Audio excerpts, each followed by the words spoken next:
नमस्कार मित्रांनो. Medical jobs update या यूट्यूब चॅनलवर सर्वांचं खूप खूप स्वागत आहे. आजच्या या एक्सप्लेनरमध्ये आपण नॅशनल हेल्थ मिशन म्हणजेच NHM अंतर्गत 2026 मध्ये होणाऱ्या एका थेट वैद्यकीय पदभरतीचा सविस्तर अभ्यास करणार आहोत. पब्लिक हेल्थ सेक्टरमध्ये काम करण्याची इच्छा असणाऱ्यांसाठी ही खरोखरच एक भन्नाट आणि खूप मोठी बातमी आहे. चला तर मग लगेचच आजच्या या एक्सप्लेनरला आपण सुरुवात करूया.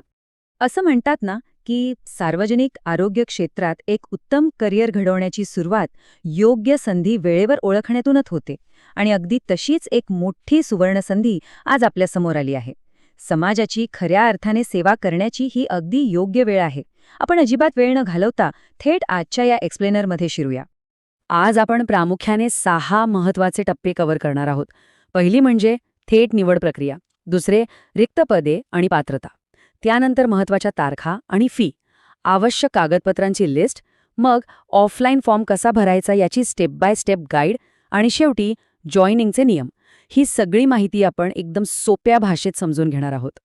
तर आपला पहिला टप्पा आहे थेट निवड 2026 आणि यात कोणतीही परीक्षा द्यायची गरज नाहीये. हो, तुम्ही अगदी बरोबर ऐकलत.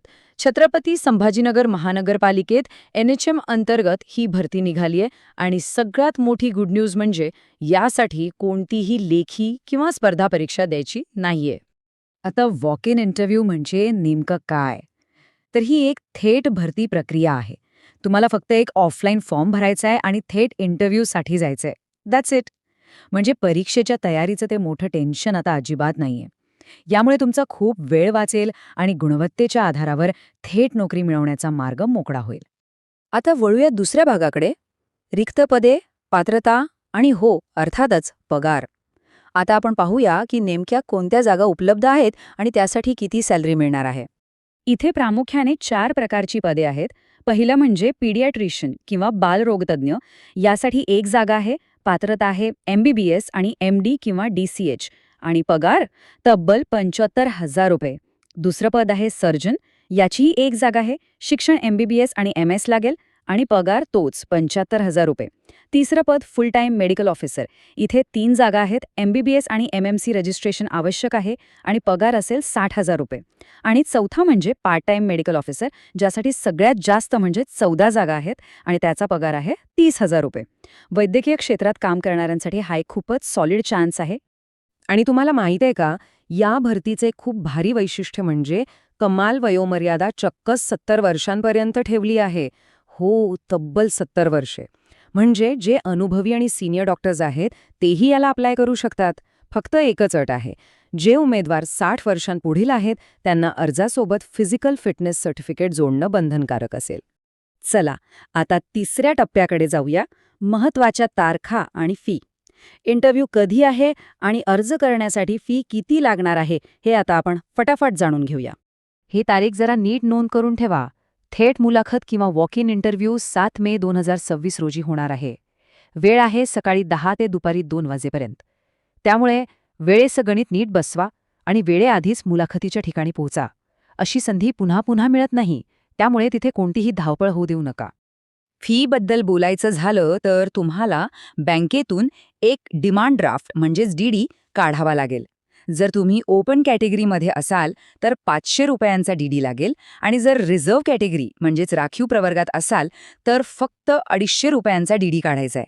आणि हो, हा DD अर्जासोबत जोडायला विसरू नका बरं का, नाहीतर तुमचा अर्ज थेट रिजेक्ट होऊ शकतो. यानंतर येतो आपला चौथा टप्पा, आवश्यक कागदपत्रांची लिस्ट. डॉक्युमेंट्समुळे ऐन वेळेला रिजेक्शन येऊ नये यासाठी ही लिस्ट खूप काळजीपूर्वक समजून घेणं अत्यंत महत्त्वाचं आहे.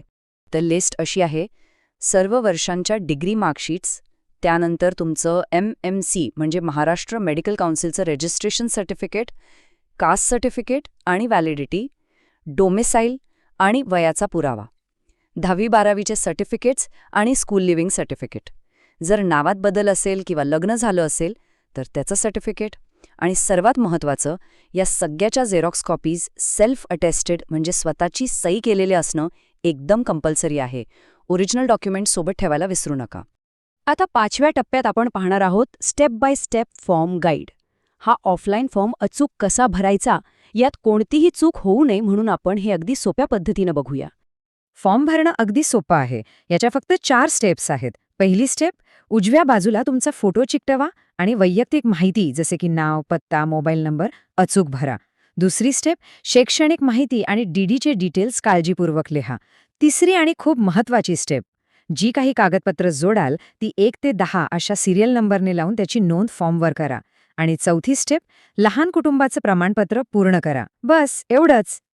आता हे लहान कुटुंबाचे प्रमाणपत्र काय भानगड आहे? तर शासनाच्या नियमानुसार हे देणं बंधनकारक असतं. यात तुम्हाला तुमचं स्वतःचं नाव, वडिलांचं किंवा पतीचं नाव, एकूण मुलांची संख्या आणि शेवटी तुमची सही आणि तारीख टाकायची. इथे मात्र कोणतीही चुकीची माहिती देऊ नका. 100% अचूकता ठेवा, कारण हा शासकीय नोकरीचा प्रश्न आहे. आता आपण आलो आहोत शेवटच्या म्हणजे 6व्या टप्प्यावर, जॉईनिंगचे नियम. इंटरव्ह्यू क्रॅक केल्यानंतर पुढे काय हे सुद्धा आपल्याला माहीत असायलाच हवं. नियम एकदम कडक आणि फास्ट आहे. निवड झाल्यानंतर फक्त 7 दिवसांच्या आत तुम्हाला जॉईन होणं बंधनकारक आहे. हो, फक्त 7 दिवस. याचाच अर्थ असा की ही भरती खूपच तातडीची आहे. तुमची निवड झाली की लगेचच तुम्ही तुमचं काम सुरू करू शकता. त्यामुळे आतापासूनच तुमची मानसिक तयारी करून ठेवा. तर मग मित्रांनो, पब्लिक हेल्थकेअरमधील संधी सुवर्णसंधी साधण्यासाठी तुम्ही सगळे तयार आहात ना?